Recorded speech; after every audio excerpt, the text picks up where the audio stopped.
नमस्कार। हमारा अगला कोशिकांग है माइटोकॉन्ड्रिया। तो माइटोकॉन्ड्रिया एक खोखली थैलीनुमा संरचनाएं होती हैं किसी भी कोशिका में।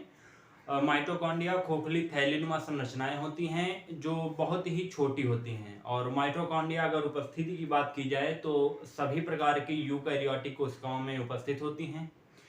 और ये जंतु और पादप दोनों ही यूकैरियोटिक कोशिकाओं में उपस्थित होती हैं। प्रोकैरियोटिक कोशिकाओं में ये नहीं होती हैं। साथ ही परिपक्व आरबीसी में, जंतु कोशिकाओं की परिपक्व आरबीसी में ये उपस्थित नहीं होती हैं। आकार की अगर बात की जाए तो इनका आकार जीवाणु के आकार की होती हैं, यानी कि बहुत ही छोटी। जैसे कि माइटोकॉन्ड्रिया को हिंदी में सूत्र कणिकाएं कहते हैं।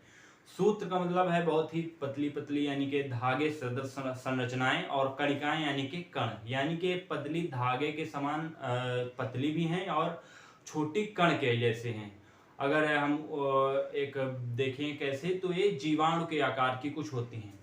चौड़ाई अगर इनकी बात की जाए तो 0.2 माइक्रोमीटर से लेकर के 1 माइक्रोमीटर तक हो सकती है। और लंबाई इनकी 1 माइक्रोमीटर से 10 माइक्रोमीटर तक हो सकती है। सर्वप्रथम माइटोकॉन्ड्रिया की खोज कोलिकर नामक वैज्ञानिक ने कीटों की अरेखित पेशियों में की थी। सर्वप्रथम कोलिकर ने 1850 ईस्वी में कीटों की अरेखित पेशियों में माइटोकॉन्ड्रिया को खोजा था। लेकिन जो शब्द माइटोकॉन्ड्रिया है वह सी बेंडा नामक वैज्ञानिक ने 1897 में दिया था। जो टर्म यानी कि जो शब्द या वर्ड माइटोकॉन्ड्रिया है वह सी बेंडा ने दिया था। और माइटोकॉन्ड्रिया जैसे कि दो शब्दों से मिलकर के बना है। एक है माइटोस। माइटोस का अगर हिंदी में अर्थ देखें तो सूत्र, यानी कि धागे, थ्रेड। और दूसरा है कॉन्ड्रिन, यानी कि कणिकाएं या कणिकाएं या कण जो होते हैं, ग्रेन्यूल्स या पार्टिकल्स कह सकते हैं हम इनको। और अगर संरचना की बात की जाए माइटोकॉन्ड्रिया के संरचना की, तो माइटोकॉन्ड्रिया मुख्यतः द्विस्तरीय, यानी कि इसमें 2 झिल्लियां पाई जाती हैं। एक ये झिल्ली और दूसरी ये वाली। पहली झिल्ली मुलायम और बाहर की तरफ होती है। दूसरी जो झिल्ली होती है वह अंदर की ओर धंस कर के कुछ संरचनाएं बनाती है, जिसे क्रिस्टी कहते हैं। ये जो संरचनाएं अंदर की ओर धंसी हैं उधर से भी, ये इन्हें क्या कहते हैं? इन्हें क्रिस्टी कहते हैं। ये देखिए, इन्हें क्रिस्टी कहते हैं। और इन क्रिस्टियों, जो ये क्रिस्टी होती हैं, इनके मतलब इनके आसपास या इनके चारों तरफ कुछ छोटे छोटे पार्टिकल्स जैसे दिखाई देते हैं।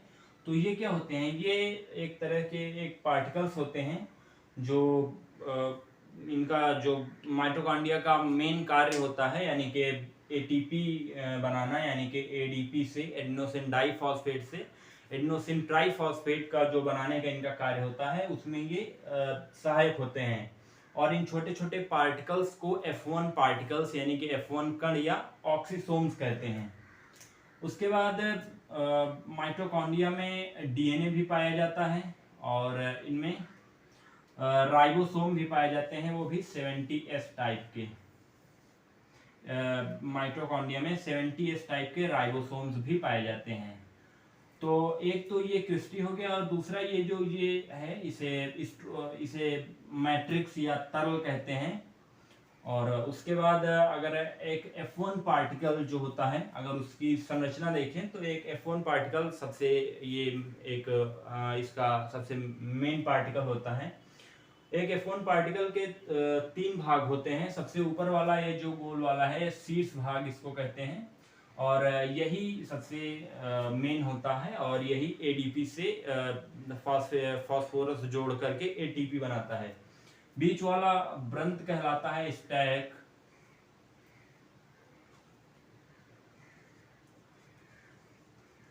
और नीचे वाला ये आधार कहलाता है। ये आधार कहलाता है। ये F1 पार्टिकल के 3 भाग होते हैं।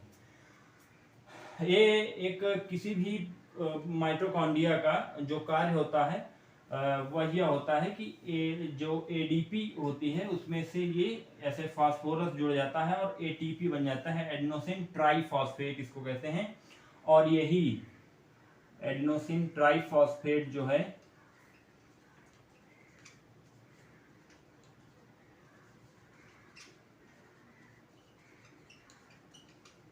एडेनोसिन ट्राइफॉस्फेट टूट करके हमें ऊर्जा देती है।